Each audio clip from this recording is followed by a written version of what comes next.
Hello, welcome to the Institute for Advanced Study of the University of Amsterdam. Entree!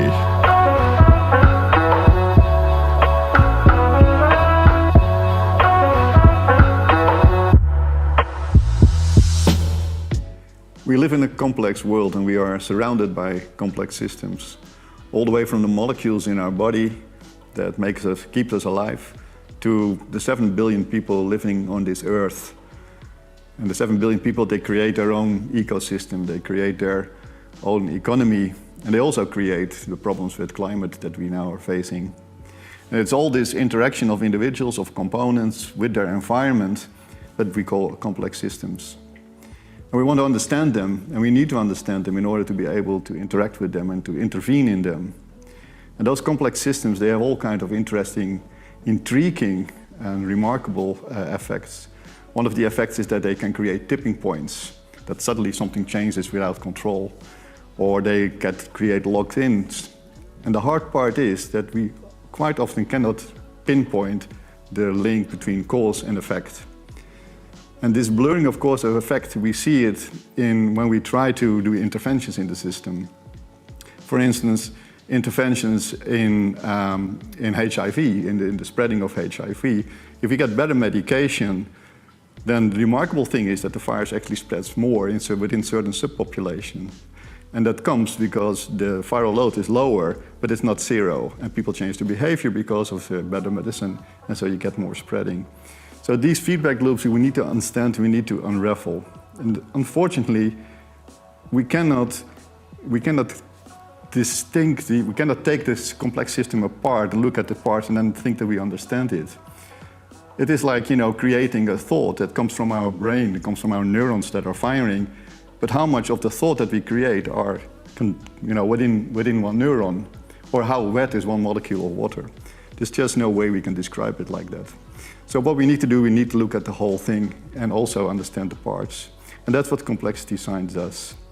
And so here at the Institute of Advanced Study, what we try to do is we bring people together from all these different disciplines, be it economy, be it physics, be it mathematics.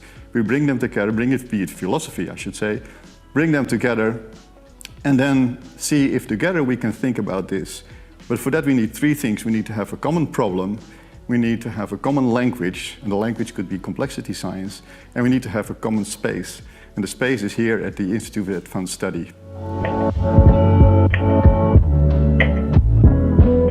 Now, if there's one thing that really shows us complexity, then I think it's the pandemic in which we are now, this dreadful corona pandemic.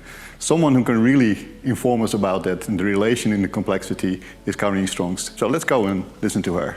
Public health or population health is complex by definition. It's the outcome of a complex web of actors, factors across different levels, from individual, biology, for example, until society, economy. This sounds rather abstract, but the COVID-19 pandemic has made it very concrete. What you can see here on this graph is that it's the outcome of a complex interaction between different sectors. For example, the pandemic has its origin in the way we people, human beings and animals live together. And also that is in an economic system driven by efficiency. And that economic system also impacts, again, on population health in terms of who is affected by those diseases. Lower income groups, for example, are more affected. If anything, the COVID-19 pandemic has shown that there's no single factor that causes this kind of pandemics, and therefore there's also no single solution that can prevent these pandemics from happening, such as closing the market in Wuhan or increasing the the number of IC units. So multiple measures are necessary across multiple sectors in society to prevent these pandemics in the future.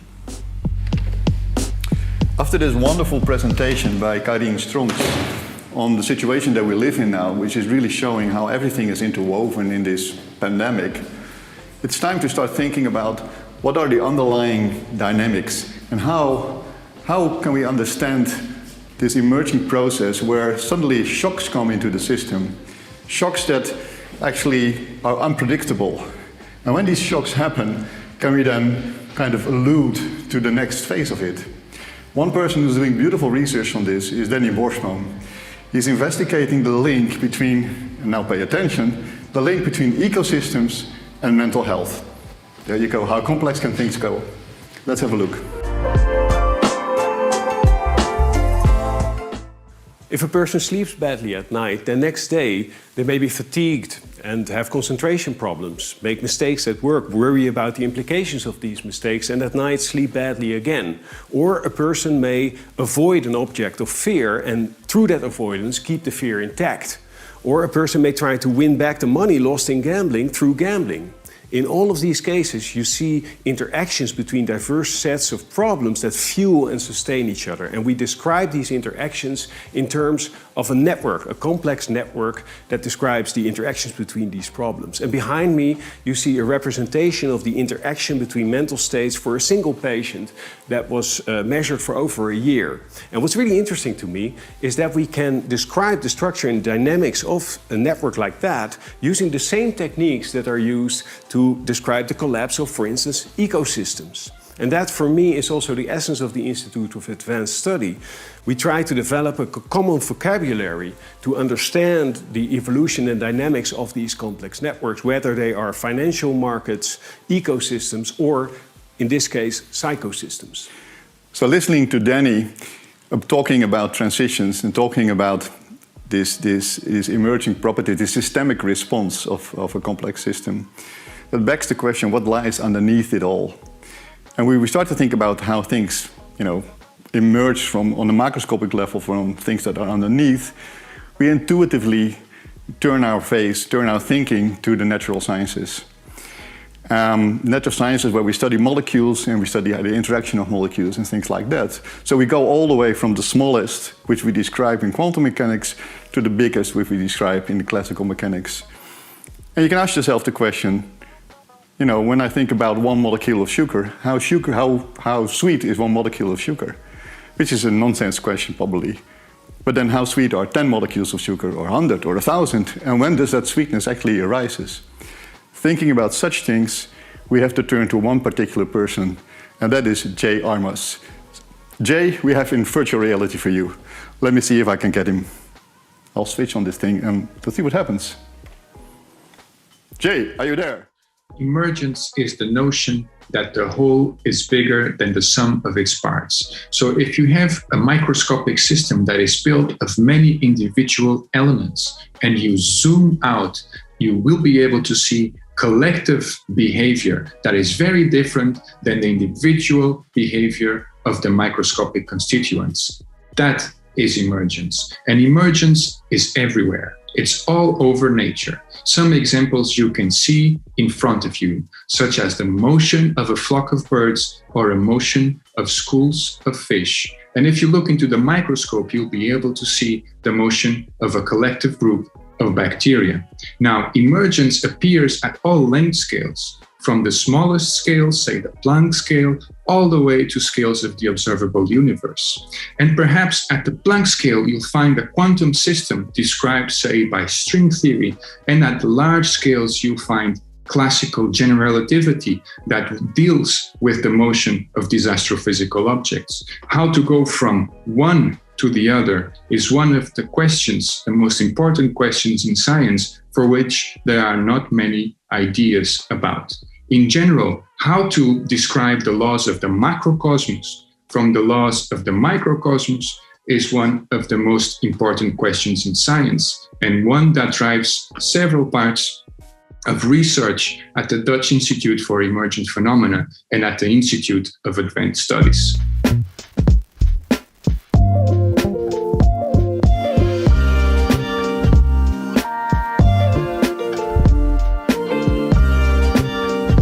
From the symphony of molecules, just explained by Jay, to the music of man is only a small step, but it's an important step. It's the moment where we realize that we need to bring people together.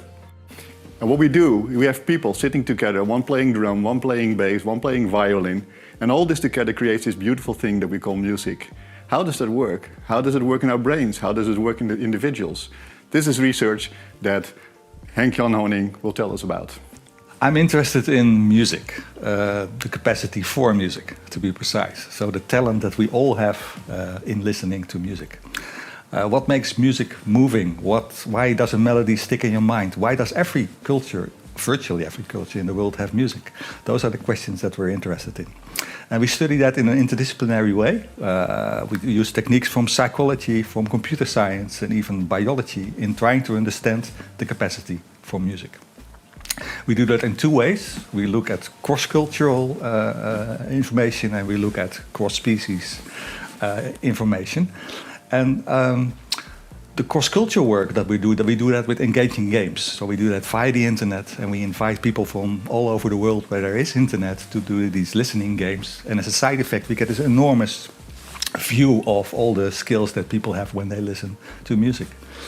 And the second line of research is cross-species research, and there we collaborate with other biologists, especially experts in primatology and experts in bird research, the two animal models that are now most central in our field. All this with the end aim to try and understand what makes us musical animals. Now that was something.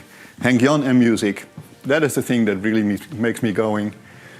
Thinking about music and art, of course, are interwoven. But art is so much larger than just music. It's performing art, it's painting, it's you name it, that's all art.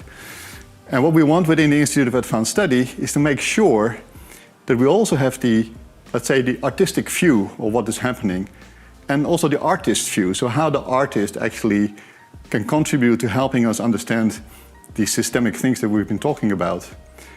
One way to do that is to make you part of the whole thing, to become part of the painting that an artist sees when he looks at you. This is exactly what Orion will be talking about. I'm making experiments at the intersection of complexity science and interactive theatre.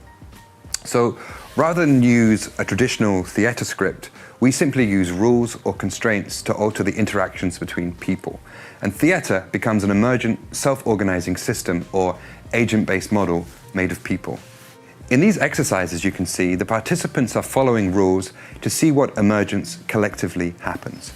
Auditive feedback, visual feedback, embodied feedback all interact to bring the participants into the awareness of being part of the complex system in real time. It's the awareness of being inside the system rather than outside, looking in. So much of complexity science is about borrowing knowledge and patterns from one domain and applying them to another.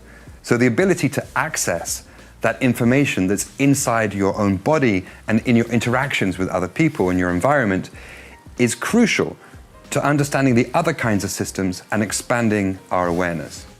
I think for many scientists who work for many years building models, this kind of emergent, immersive theatre can create a completely new perspective. And it's a beautiful example of a hybrid, effective awareness that comes about through the interaction of theatre and complexity science.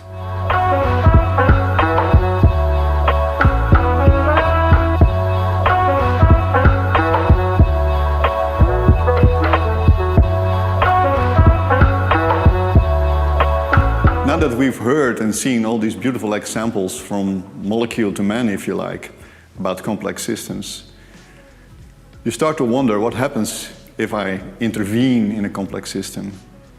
Clearly, we will change the thing. It's not the same complex system again. It's really something different. And predicting the outcome of such interventions might even be harder than just simply describing the complex system itself. This is exactly what is being studied by Wielander de Meijer, and she studies it from a very original point of view. Let's go and listen to her. Intervention in complex systems like criminal networks may have negative waterbed effects. For example, outlaw motorcycle gangs, OMGs, meet in their own clubhouses and make plans to commit crime. So a logic thing to do is to close the clubhouses. But now we know that a negative side effect of that is that they go to bars and to clubs and even use violence and extortion to the unwilling owner. So instead of solving the problem, we even get a bigger problem back. And to understand the effects of our interventions, we use computer models so we can try to stay ahead of the negative side effects. Okay, so here is where it happens. Here is where people come together and discuss all these cool things.